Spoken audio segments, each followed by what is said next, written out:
Okay, hi. So, we're back. Saglit. Punta natin dun sa, Equity and Organizational Justice. The continuation, part 2. Okay.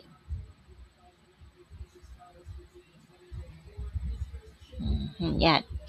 So, dun sa organizational justice, ibig sabihin yan, system siya. So, kung ang empleyado na perceive niya na yung system is not fair, or if the system is fair, nag-stay sila na committed and productive. Ulitin ko medyo confusing yon. Kapag ang empleyado na perceive niya na ang system is fair, nag-stay sila na committed and productive. We have three types of organizational justice. Una is distributive justice. Ito yung fairness ng outcome itself. Example, yung may question na dapat sagutin dito. Nakukuha ko ba yung raise or promotion na deserve ko? Yun yung, dun mo malalaman kung may distributive justice ba sa trabaho mo. Example, lahat ng nakahit ng benta nila or ng quota nila or sales target, makakakuha sila ng tig 1,000 pesos na incentive. So, kung lahat nabigyan ng tigwa 1,000 na incentive, merong tinatawag na distributive justice. Pero kung yung isa sa kanila ay nakakuha lang ng 500 pesos, hindi natin siya matatawag na distributive justice. Distributive kasi, nakadistribute, equally, fair. Next, procedural justice. Procedural justice, ito yung fairness doon sa rules para magkaroon ng decision. So, ang mga tao, surprisingly, they are okay sa isang bad outcome. For example, hindi sila nakakuha ng raise or taas sa sweldo if they believe na yung process ay unbiased. So, okay lang sa kanila. So, ang question na sasagutin natin for procedural justice is, yung bang nangyari ay sumusunod sa rules, fair ba sa lahat, or medyo may cooking show, mga ganon. So, kung ang isang company, meron siyang transparency, meron siyang clear na rubric para mag-decide kung sino ang dapat ma-promote, kaysa sa mamimili ang boss sino ang dapat ma-promote, meron tayong procedural justice. Ibig sabihin, kapag mapopromote ang isang empleyado, kailangan dumaan sa procedure. Hindi yung dahil favorite siya ng boss niya, siya nang na-promote. Okay? Next, interactional justice. Ito yung fairness sa interpersonal treatment. It's about dignity and respect. So, was my boss kind? Honest ba siya kapag nagbibigay siya ng balita tungkol sa akin or update about sa performance ko?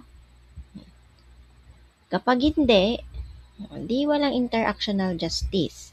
Example, engineer ka and then na-cancel yung project. Yung manager, tinawag niya yung team. Sinabi niya kung bakit.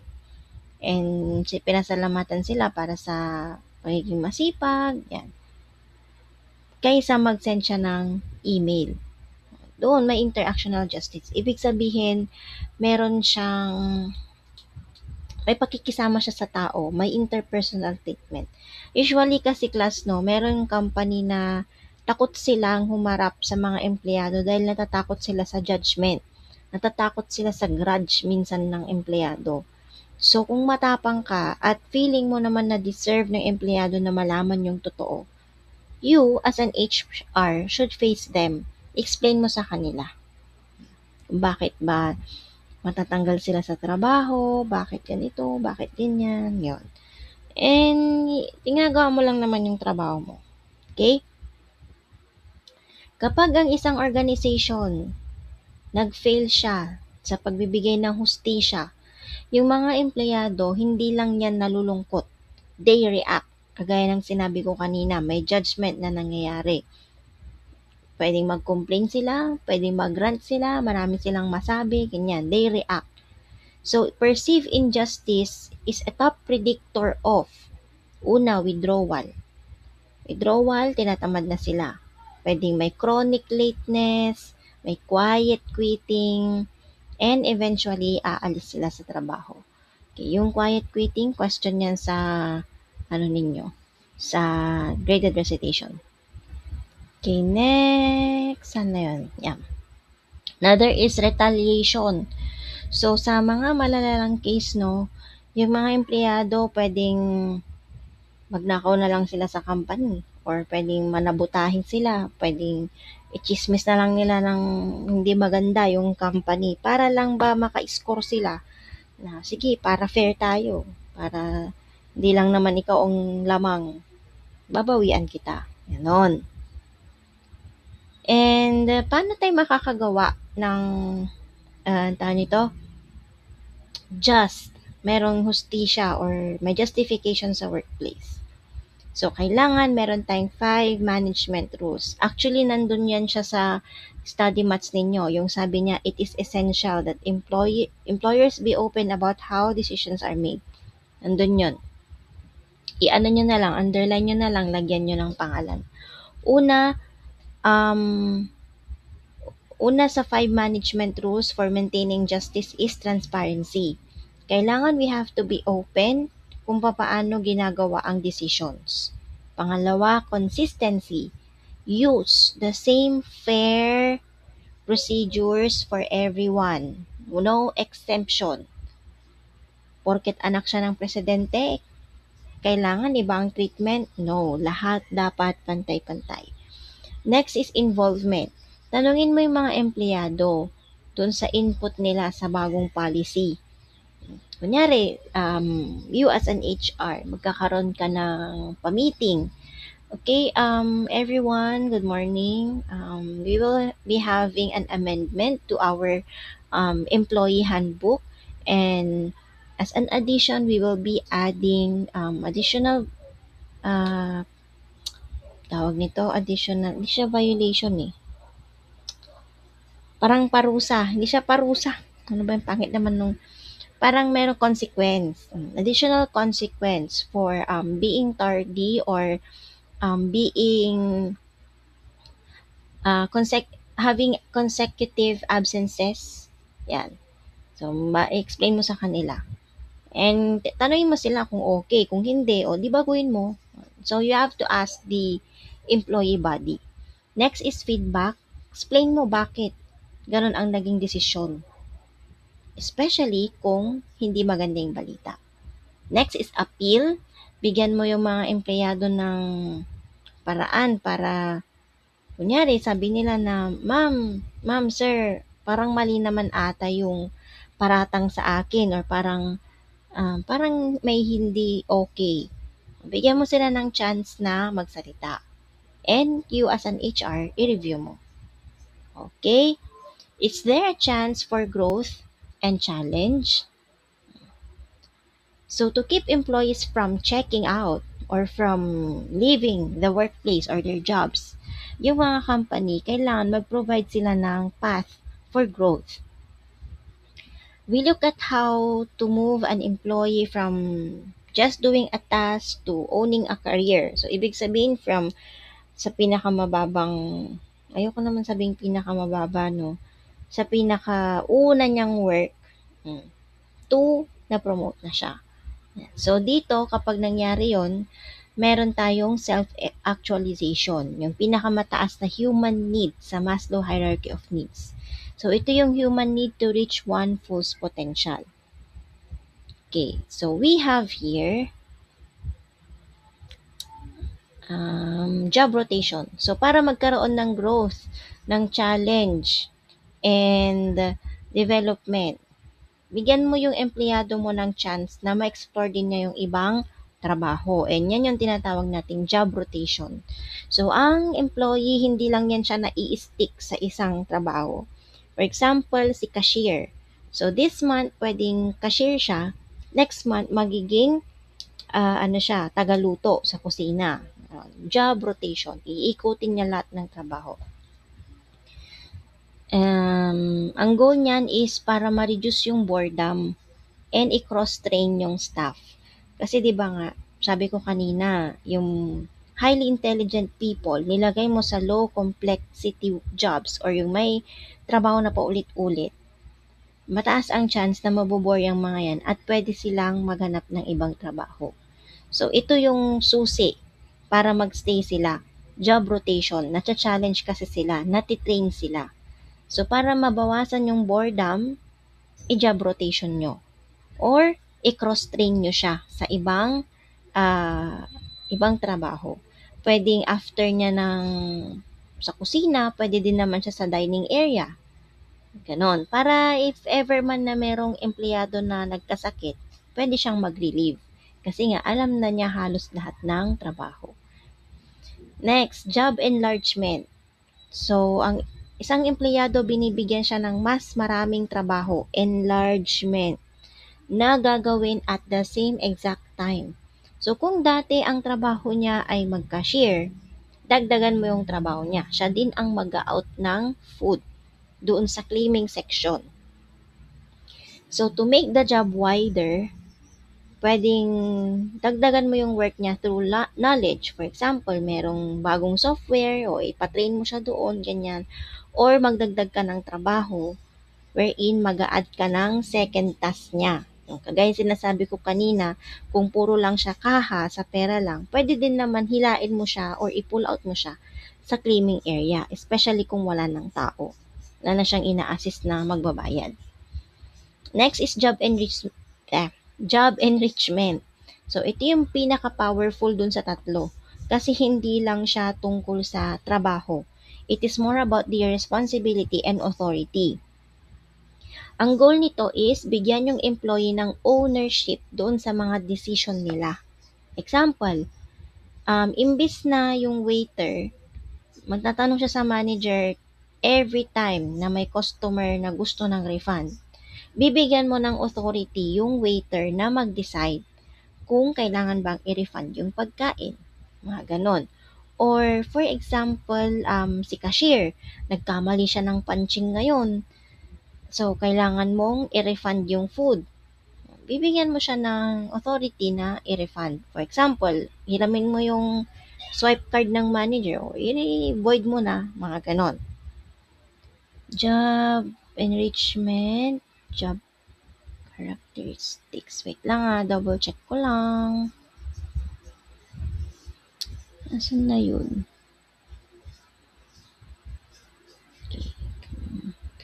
Okay. Going back, and we also have job characteristics theory. Wala siya sa slide, pero nasa study mats nyo. So, ang theory na to, it suggests na para maging satisfying yung trabaho, kailangan may mga ingredients, certain ingredients to be exact. However, pwede rin na hindi ito gusto ng lahat. Depende yan sa growth, need, and strength ng isang individual. So, meron niyang mga core characteristics. Una is yung skill variety. Kaya ba niyang gawin yung iba't ibang trabaho? Task identity naman is doing a whole piece of work from start to finish. Next is task significance. Feeling niya ba yung trabaho ay importante sa iba din or sa kanya lang? Autonomy is having freedom and meron siyang say kung paano dapat gawin yung isang trabaho. Kumbaga may suggestion. And feedback. Inaalam kung okay ba, inaalam or sinasabi mo doon sa empleyado kung okay ba siya, okay ba yung ginagawa niya, okay ba siya sa trabaho, or kailangan ba niya ng improvement. Okay, so we have here the Job Diagnostic Survey or JDS.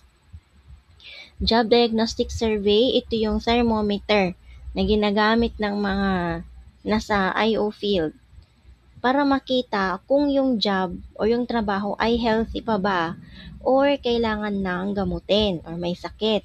So, it measures kung yung trabaho ba nagbibigay pa ba ng growth sa empleyado, nagbibigay pa ba yan ng autonomy and meaning or hindi na. So, kung ang JDS score niya ay mababa, pwedeng i-recommend ng HR na magkaroon ng job enrichment para maayos yung job design at mas maboost yung satisfaction. Ano ulit yung job enrichment? Ito yung dadagdagan mo siya ng more responsibility and authority. Next, we have self-directed teams. Isend ko sa GC yung definition ng self-directed teams, no? Kasi hindi ko nalagay sa study mats nyo. I think ang nakalagay dyan is C quality circles. Pero paki-cancel out and palitan nyo na lang. Wait lang, send ko lang sa GC. Ayan, saan na tayo? Yan.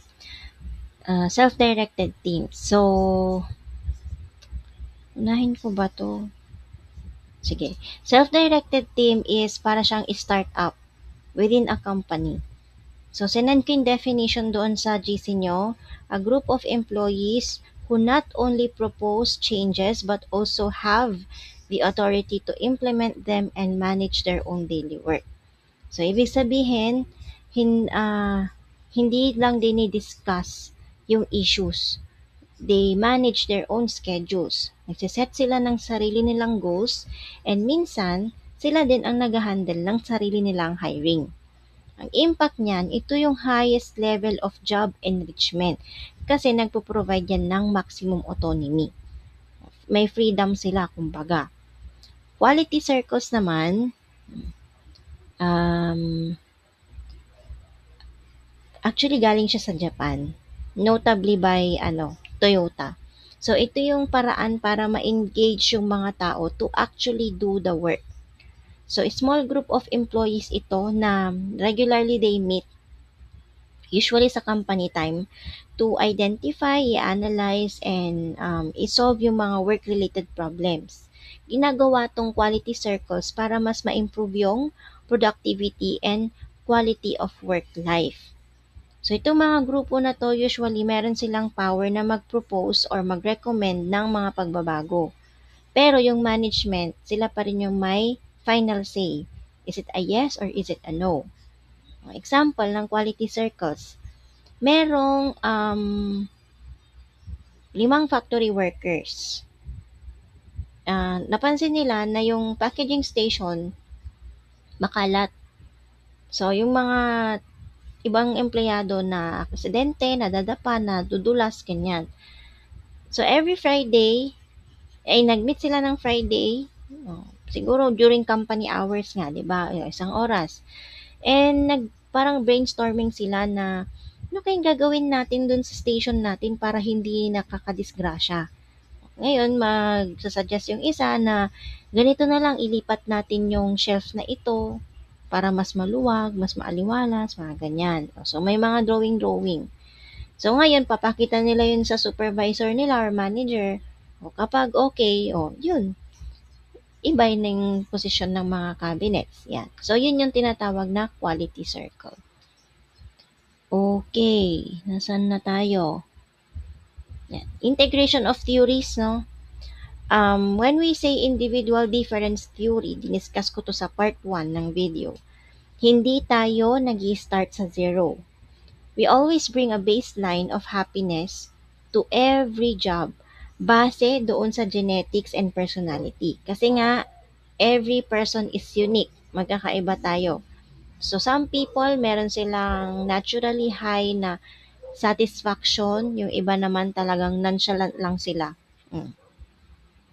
Discrepancy theory naman, ito yung may gap dun sa yung satisfaction, meron siyang gap between kung ano yung gusto natin at kung ano na yung meron tayo. So, kung ang isang trabaho nag-match siya sa values and needs mo, for example, sahod, oras, estado, mas mataas ang satisfaction. Pero kung hindi na-meet, mayroong breach. Kung ano yung na-promise sa'yo, babagsak yung satisfaction na yan. Okay, ito yung in-example ko kanina sa interview na may psychological contract.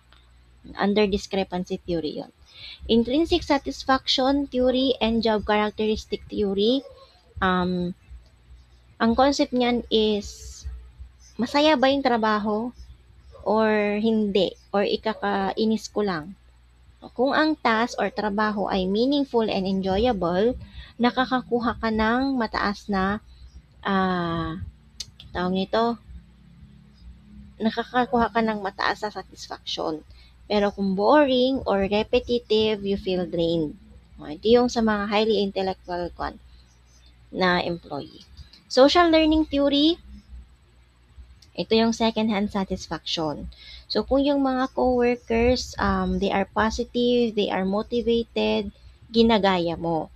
Pero, kung yung mga kasamaan mo sa opisina ay puro reklamador, eventually, malalason ka, makukuha mo din yung ganong attitude. Job characteristics theory and also the Maslow's level of self-actualization. Dito sinasabi na, wait lang, nandito na yung baby dinosaur. Okay, nasan na tayo? Saan na yun? Ayan. Kapag ka, no. Saan na yun? Kaya ang concept ng, ng Maslow and job characteristics theory, no? Maslow's hierarchy of needs and also the job characteristics theory, you question, as an employee, you question yourself. Can I become a better version of myself dito sa company na to or hindi? So dito, kapag walang challenge, no, don't touch. Kapag walang challenge, walang autonomy, and also walang path for advancement, ang mga tao, they become stuck. They feel stuck. No. So, dahil dito, no, it leads to mas mabagal na decline sa satisfaction or possible, tataas pa yung dissatisfaction ng empleyado kahit na bigyan sila ng mataas na sweldo. Okay, wait lang ah. Ayan, sana tayo. Measuring job satisfaction and commitment. So, ang mga psychologists, hindi sila, hindi nila hinuhulaan kung anong nararamdaman ng empleyado. Pero gumagamit sila ng iba't ibang validated tools, scientifically validated tools. So we have the standard job satisfaction inventories and the custom designed satisfaction inventories. Kapag sinabi nating standard job satisfaction inventories, ito yung mga survey na na-test na sa maraming tao sa different companies. Ang benefit nito, ina-allow yung company na i-compare yung mga scores against national averages. For example, Pulse Survey Asia. I-discuss ko pa siya briefly mamaya. Kapag dirty. Kapag custom designed satisfaction inventories naman, ito yung mga homemade surveys or company-made surveys. Ginagawa yan ng HR or ng isang IO consultant. Tinatanong nila yung specific na mga bagay na hindi alam or hindi nakikita sa standard test. Sample ng nasa custom design sa, sige labas na siya, susunod ako. Example ng custom design satisfaction inventories is, ano ang nararamdaman mo sa bagong layout ng ating office? Or yung bang bagong software update, nakakatulong ba siya sa'yo or hindi? Kaya lang ang downside ng custom design, no, hindi mo siya mako-compare yung scores niya sa ibang companies. Kasi yung questions unique siya, para lang siya sa company. Okay? We have here the commonly used standard inventories. Unahin muna natin yon. Una, yung phases scale. So, ang phases scale, ginawa yan ni Kunin noong 1955. So, this is exactly what it sounds like. So, para siyang, series of illustrations siya from, alam niyo yung, isipin nyo Likert scale. Diba? 1, 2, 3, 4, 5. So, imbis na 1, 2, 3, 4, 5, yung sad, medyo ay yung ganyan, yung straight, and happy, and yung green. Oh, faces scale, yun yung tawag doon. So, yung mga employee, ang gagawin lang nila, i-check lang nila yung face na nagmamatch doon sa mood nila, base doon sa question. So, dinesign siya para ma-bypass yung mga language barriers and makuha talaga yung gut feeling ng empleyado. So, merong affective satisfaction. Pero hindi na siya ginagamit today or siguro may ibang companies pero bihira na. Hindi siya ginagamit or it is rarely used today because kulang siya ng detail. Pwede niyang sabihin kasi ng empleyado na unhappy siya pero hindi niya sasabihin kung anong dahilan. Dahil ba mababa ang sahod? Dahil ba sa boss? Dahil ba sa kung ano pang bagay? Walang reason kung bakit yun ang pinili niyang rating. Another is validity issues. Hindi siya palaging nagsusukat ng construct ng job satisfaction. Pwede lang na i-measure niya kasi yun yung nararamdaman niya sa specific na question or dahil base lang sa anong naramdaman niya, ano ang emosyon niya doon sa araw na yon. Kunwari, hindi maganda yung gising niya, it will affect yung questionnaire. Okay, next is the insult factor. So, yung mga professionals, feeling nila parang childish naman gamitin yung ganito kasi bata lang na smiley-smiley, sad, ganon. So, parang yun, hindi na siya ganong ginagamit. Hmm, okay. So, next we have yung, saan tayo kanina? Yan, Job Descriptive Index. So, it was developed in the year 1969 by Smith, Kendall, and Hulin. And meron siyang updated na version noong 2009. Ito yung pinaka-popular na tool sa IO Psychology today kasi hindi lang siya nagbibigay ng one score, pero nagbibigay siya ng profile specifically sa 5 dimensions. So yung unang dimension, okay, so ito yung daily task. Daily task. Ito yung work itself or yung trabaho mismo. So, yung daily task ba, interesting ba siya or boring? And another dimension is yung sweldo. Yung compensation ba patas compare sa ibang mga empleyado or hindi? Next is promotional opportunities. Meron ba akong future sa company na to o kailangan ko nang lumipat? Another is supervision. Yung boss ko ba, supportive ba siya and competent or wala lang siyang pake? And the fifth dimension is coworkers. Yung social environment ba, healthy siya?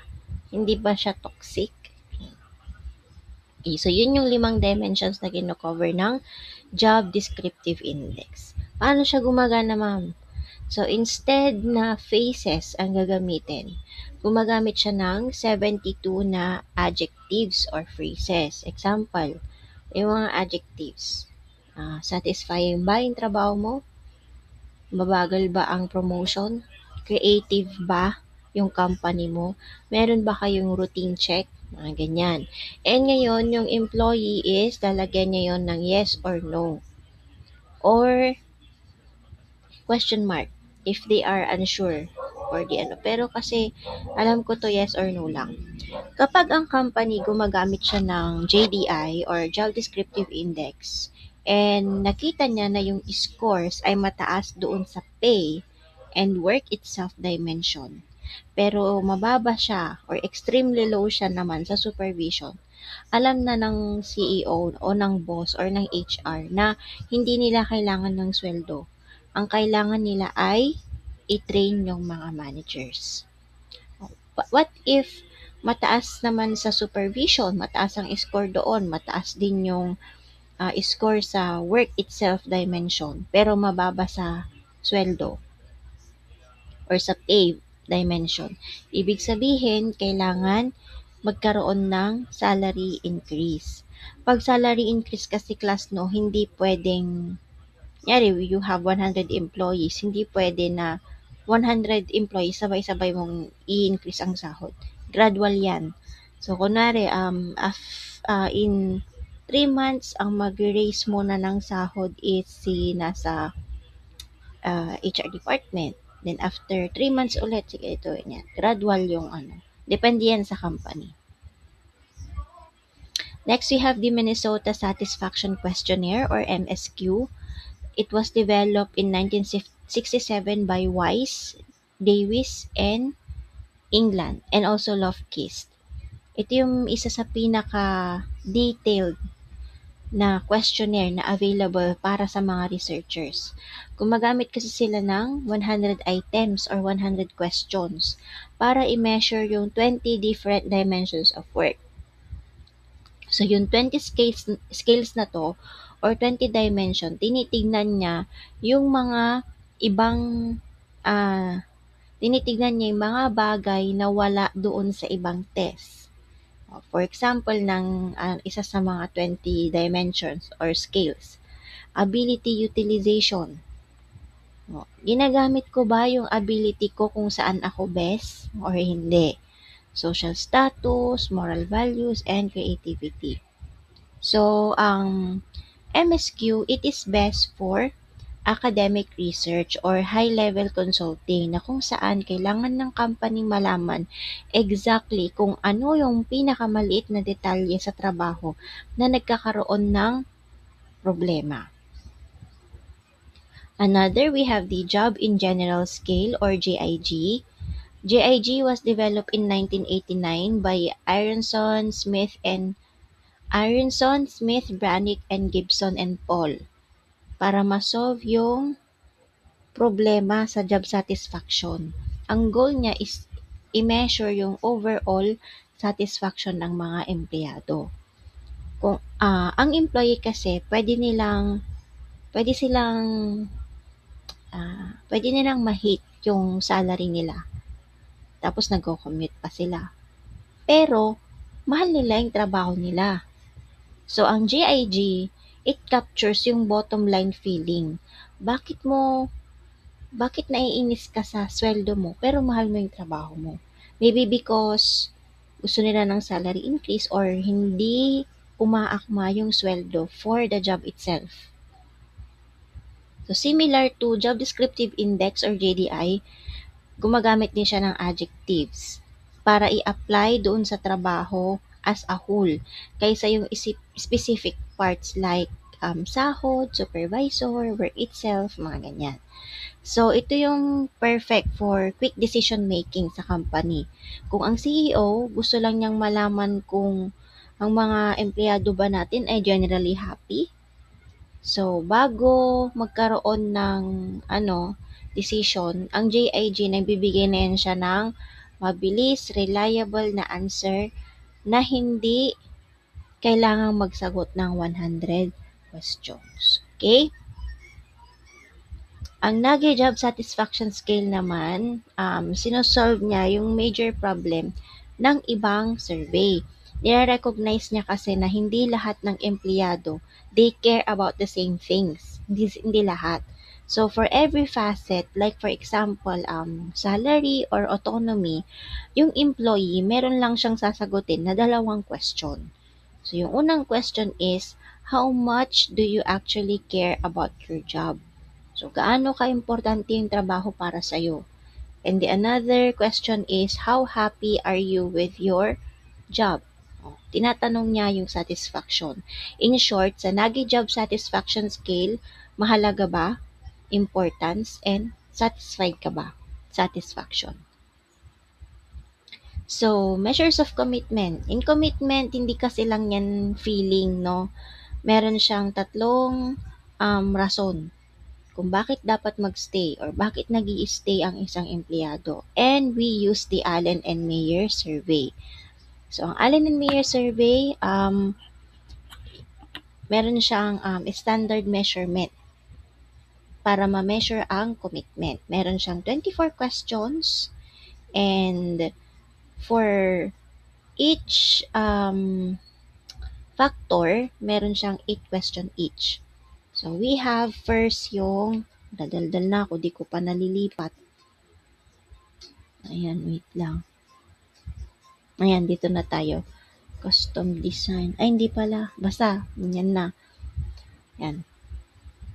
We have the affective, the continuance commitment, and the normative commitment. Actually, na-discuss ko na to kanina, di ba? Ito pa pala, Allen Mayer. Nagulo na ako. Ayan. So, sa affective commitment, kunyari, sa sample item, under affective commitment, may 8 question dyan. I feel a strong sense of belonging to this organization. Bakit kailangan nating gamitin ang affective commitment?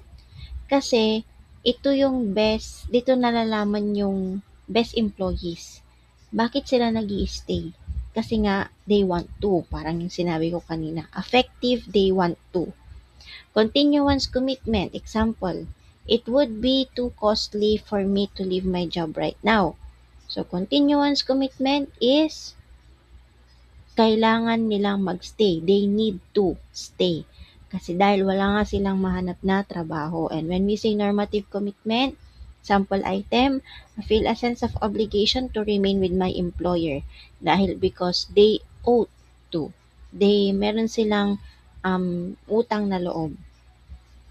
Kaya nagigilty sila or meron silang moral duty kaya ayaw nilang umalis. So why do we have to measure both satisfaction and commitment? Satisfaction kasi, current state yan. How do I feel today? Am I sad? Am I happy? Am I mad? Or what? While commitment, ito yung future predictor. Nandito pa ba ako next year? Or nasa abroad na ako? Or nandito pa ako pero nasa ibang department ako? Parang mga ganon. Ang isang empleyado, magiging satisfied siya pero meron siyang mababang commitment. They like the job, pero aalis sila kasi merong better offer na naibigay. Ang isang empleyado pwede din maging unsatisfied pero mataas ang commitment. Pwedeng hate nila yung trabaho pero feeling nila or meron kasi silang utang na loob dun sa boss nila. So, kaya sila nag-i-stay. Normative commitment. Remember, ang keyword, affective, they want to stay.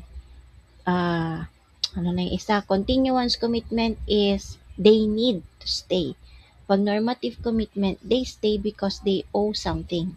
They owe to. Next is the organizational commitment questionnaire. Ayan.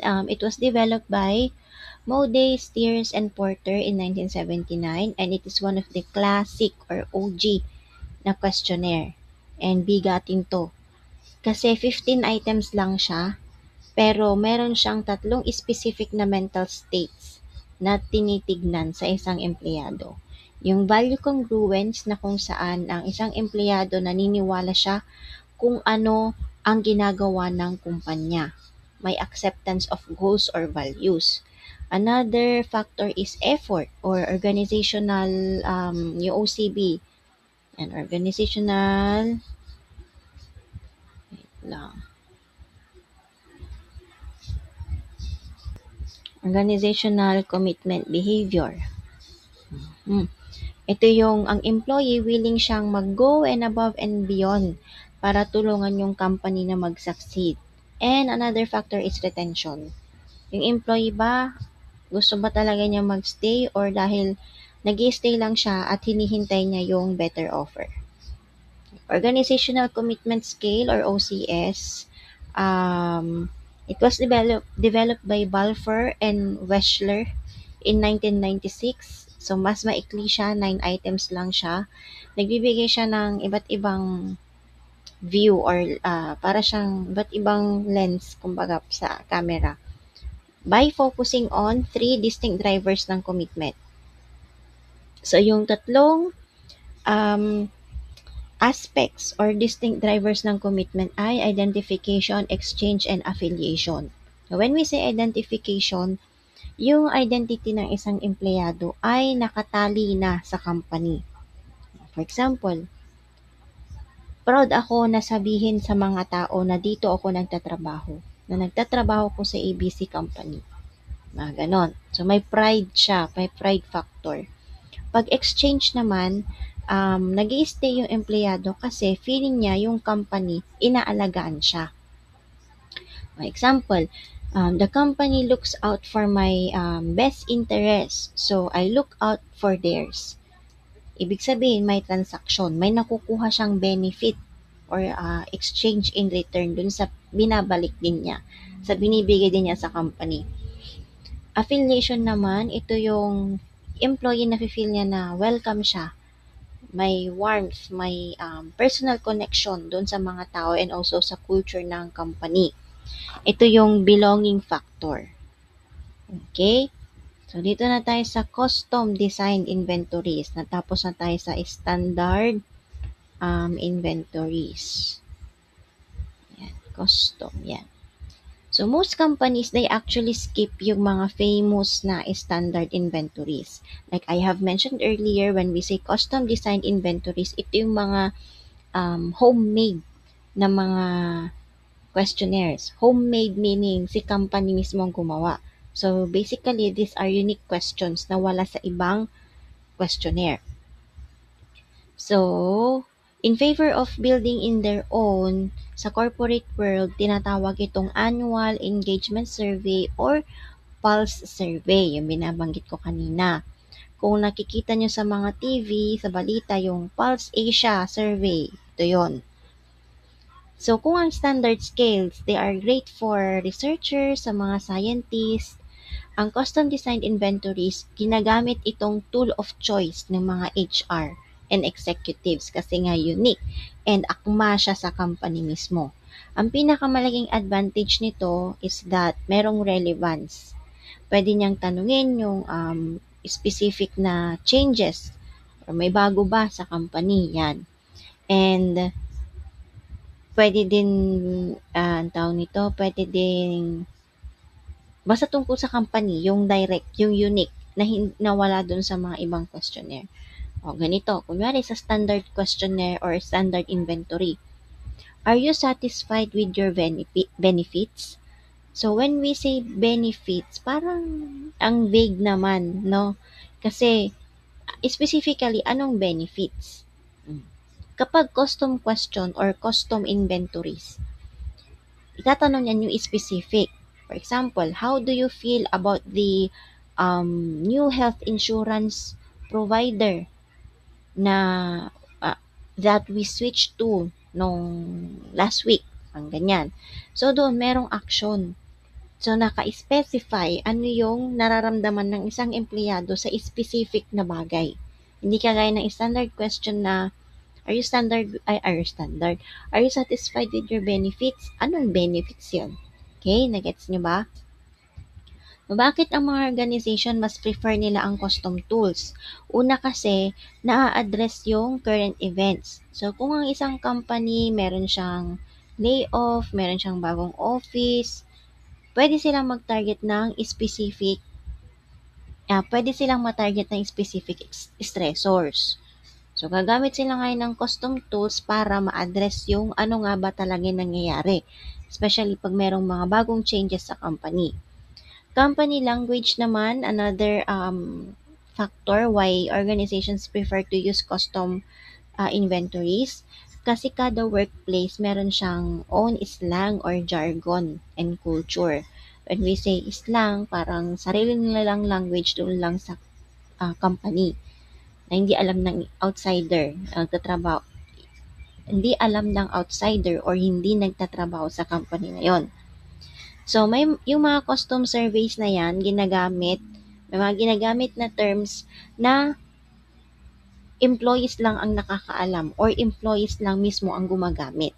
Na kung saan yung mga questions doon sa custom survey, they feel more authentic or original, ganyan, or hindi genuine. They feel na parang meron silang attachment doon sa survey kasi may mga slang terms nga. Another is ownership. When managers help to design yung mga questions na yon, mas meron silang feeling na mag-buy into doon sa results and actually they make changes. Ano naman yung mga consequences? O, tapos na tayo sa satisfaction and commitment. Dito na tayo sa consequences of dissatisfaction and other negative attitudes. Ito yung sinasabi ko kanina, absenteeism. Sabi ng research, no, merong direct link ang mababang satisfaction or commitment equivalent to higher absenteeism or turnover. Pero may mga reasons kung bakit ang mga tao uma-absent sila bukod sa may sakit sila. So, meron tayong top 3 reasons for unscheduled absences or absenteeism. Una, mababa ang motivation nila. Ayaw lang nilang pumasok. Basta demotivated sila. Ganyan. Another is burnout. Gusto na nilang mag-relax. Gusto na nilang matanggal yung stress na nararamdaman nila. Remember class, kapag merong chronic stress ang isang empleyado, when we say chronic, tumatagal na yung stress niya ng 3 months tuloy-tuloy. Kapag may chronic stress siya, bumabagsak ang immune system. So, feeling ko ganun yung nangyari sa akin. Tuloy-tuloy yung stress, January, February, March. Bumagsak lahat ng vital signs ko. So, medyo na matagal yung pagkawala ko nga pagka absent ko. Pero hindi ito connected dito. In-explain ko lang. Another is physical exhaustion. Ayun, ito pala, pasok siya. So, kailangan magpahinga. Catching up on much needed sleep. Kailangan talaga ng pahinga. So, nagkakaroon ng absenteeism. I think itong semester, mataas ang absenteeism ko. Nafe-feel ko nang mababa ako doon. Okay. Next is linking attendance to consequences. Okay, so, bilang HR, tinitingnan natin yung attendance through behavioral reinforcement. Kung naniniwala tayo ng employees, meron silang rational, conscious choice, then ang trabaho ng organization is to bigyan sila ng favor para pumasok sila. So, dito titingnan natin yung link between attendance and consequences. So, una, ang attendance, isa siyang volitional behavior. Ibig sabihin, choice yan. Papasok ka ba or hindi? So, parang sa school, tinatamad ka, papasok ka ba or hindi? May exam ka, mga ganon. Ang empleyado, ini-evaluate niya yung dalawang bagay. Una, kaya ko bang pumasok? Meron ba akong ability to attend or to be present sa trabaho ko? Can I physically get there? Maraming factors ang kailangan i-consider. Yung may sakit ka ba? Problema mo ba yung pagpasok sa sasakyan, ganyan? Or may mga family emergencies ka? Another is yung motivation mo to attend or pumasok. Gusto ko ba na nandun ako? Pwedeng oo kasi mataas ang job satisfaction mo. Pwede ding hindi kasi demotivated ka nga. Or papasok ka dahil meron kang reward pag pumasok ka. Or papasok ka dahil ayaw mong maparusahan. So kung ang isang empleyado meron siyang ability pero wala siyang motivation, mas pipiliin nila ang absenteeism. Kasi nga demotivated nga. Ngayon, ang organization, they will intervene by creating clear consequences. So, meron tayong 3 pillars of attendance management. Una, keep accurate records. Hindi mo kasi as an HR, hindi mo mamamanage kung ano yung hindi mo kayang i-track. So, ang accurate records, meron siyang 2 things. Una is kailangan mong i-identify yung patterns. Si employee A ba, lagi ba siyang absent after ng payday? May pattern kasi yan. Another is social pressure. Kapag ang empleyado alam nila na ang attendance nila ay monitored, yung cost of missing work mas mataas because alam nila na mahuhuli sila. So, when we reward attendance, bakit?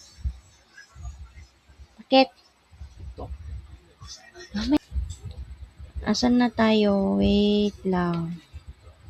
Yan. Another is Yan nga, yung social pressure. Kapag alam nila na may tumitingin ng, buksan mo yung ilaw, alam nila na may, distract ako, na may nagtitingin ng attendance nila, yung cost ng hindi nila pagpasok, mas mataas or may pressure silang nararamdaman kasi alam nila na, na meron silang violation or may consequence silang kakaharapin kapag ka nahuli sila. Okay. Another is rewarding attendance. So instead na parusahan yung bad behavior ng isang empleyado, ang organization magbibigay yan ng rewards for good behavior. Una, actually na-explain ko to nung about employee motivation, yung mga rewards.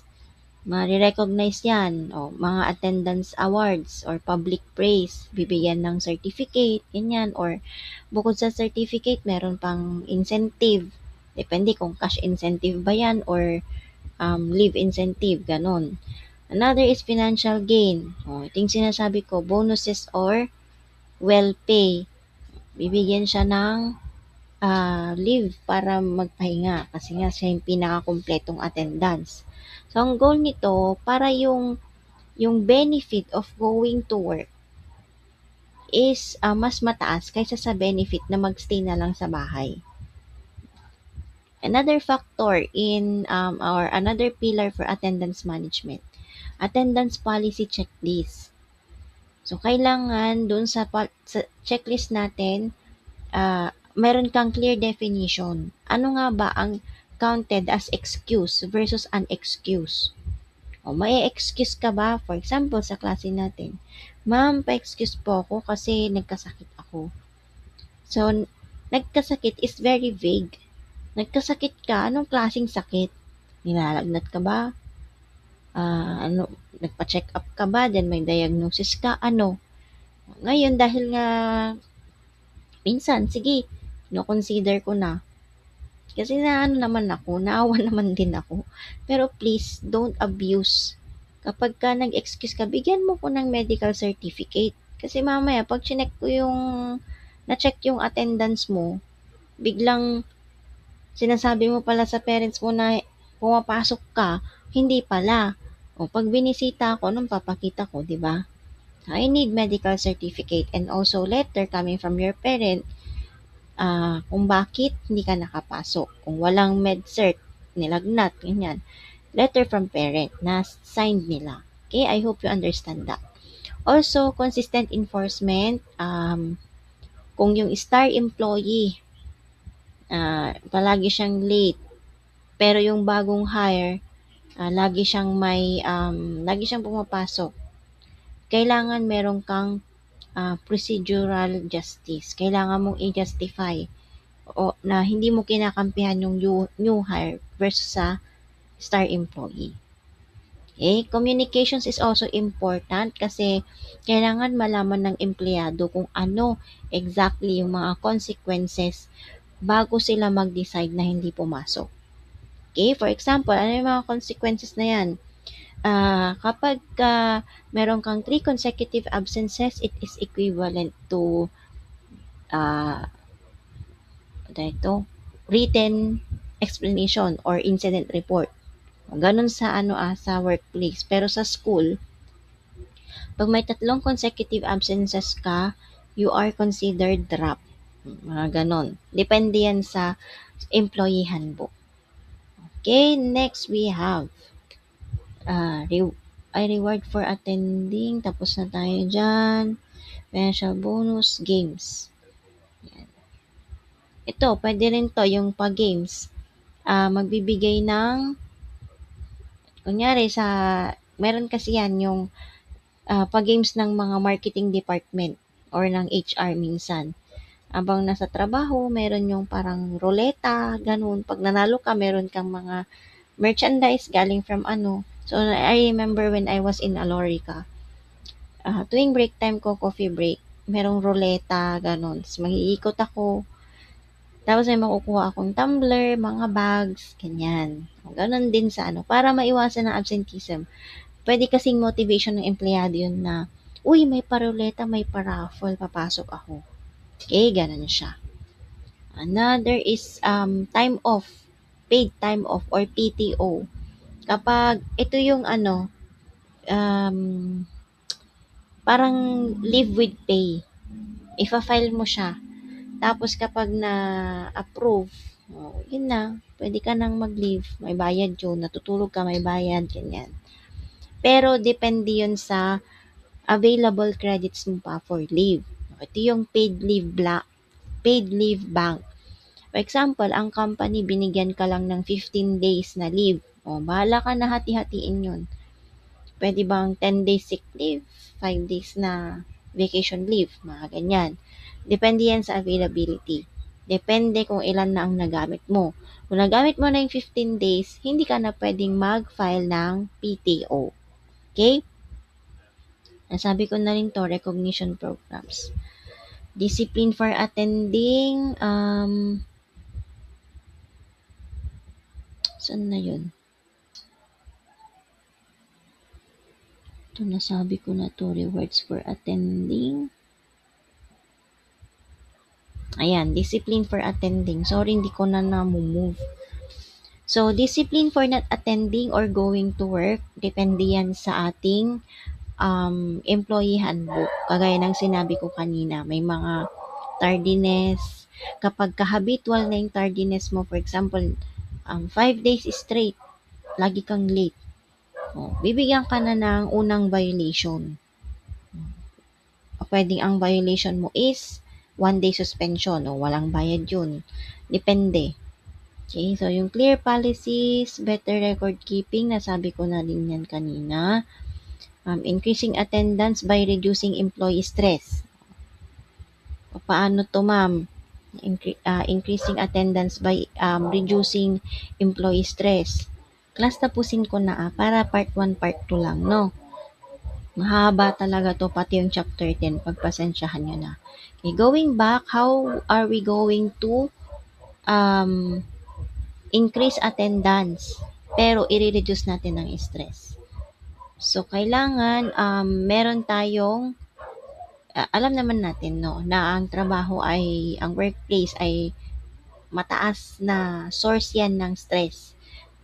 Ngayon, gagamitin ng employees ang absenteeism para meron silang survival, makasurvive sila sa trabaho, and matakasan kahit man lang saglit yung stress. So, kailangan meron tayong stress attendance link. So, dito, meron siyang mathematical correlation. High stress equals low satisfaction equals high absenteeism.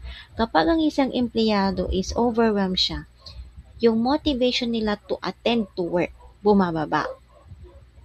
Kasi nga, yung cost ng going to work, nagiging mataas siya kaysa sa benefit na makakuha sila ng sweldo. Ano yung cost of going to work? Like for example, nagkaka-anxiety na sila, nagkaka-burnout, nagkakasakit physically. So, both domains, physical and mental, naapektuhan na. So, mas pipiliin na nilang magpahinga kaysa yung magiging sweldo nila.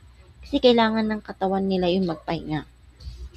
So, para maayos to, yung company, kailangan meron siyang mas gawin pa bukod sa parusahan yung mga nag-absent. This is to eliminate yung stressors. Kagaya sinabi ko kanina, employee assistance programs, yung bang may mga ibibigay na free na counseling for employees. And another is, eliminate mo yung negative factors. Ano ba yung mga negative factors natin? Yung mga stress na hindi mo alam kung ano ba talaga ang trabaho mo, meron kang work overload, meron kang toxic na kasama, may toxic leadership na nangyayari, may mga physical stressors, yung mga siguro hindi maganda yung lighting, hindi maganda yung upuan mo, nasisikipan ka, maingay, mga ganyan. So, importante no na ang EAP or Employee Assistance Programs and Stress Reduction Programs, hindi lang dapat sila yung magandang gawin sa company. kailangan smart business niyang mga yan. It should be preventative versus reactive. Mas cheaper kasi na magbayad ka ng 5 counseling sessions, no? Through an EAP kaysa mawalan ka ng isang empleyado na skilled na trained pa. Dahil lang sa burnout siya, meron siyang stress, kailangan niyang mag-leave. So, kapag lumala yung sakit niya, kailangan niyang umalis. So, yung investment mo doon sa empleyado na yon mawawala. Kasi nga, napabayaan siya. So, I think it's better to pay, no, na pagamot mo na lang siya, o pa naging okay siya, babalik din lang yung investment mo sa kanya. Okay? Saan na tayo? Next, we have increasing attendance by reducing illness. Ayan. Ito yung sinasabi ko kanina. So, mas maganda na lang nga na gumastos tayo. Paggamot na lang siya kaysa mawalang empleyado. Ito, yung mga cholesterol levels, blood pressure levels. In short, sagot to ng company through health insurances. Hindi lang PhilHealth. Merong mga private na mga health insurances na kasama doon sa package ng employee upon hiring. Reducing absenteeism by not hiring absence-prone employees. So, dito, kaya ang HR nagba-background check yung mga yan. Kasi, gusto nilang malaman pala-absent ba to. Kung nalaman nilang pala-absent, hindi nila i-hire yung mga yan. Para lang mabawasan. Kasi pag laging absent ang employee, mas tumataas ang cost ng company. Kasi kailangan nilang kumuha ng reliever. Ngayon, kunyari may day off yung isang empleyado, nag-absent ka dahil nagkasakit ka. Hihatakin nila ngayon yung naka-day off. So, imbis na regular pay siya, magdadagdag ngayon ng additional 30% sa overtime niya or sa may pay niya within the day. According yan sa ating statutory monetary benefits and labor code. Next is uncontrollable absenteeism caused by unique events. Marami kasing times na di natin kontrolado yung mga bagay-bagay. For example, family emergencies na hindi na natin, hindi natin ini-expect na mangyayari. Okay, ito na, turnover. Turnover. Kung gusto nyo bagong na lang. Sige, bagong video na lang. Tuloy ko siya sa turnover.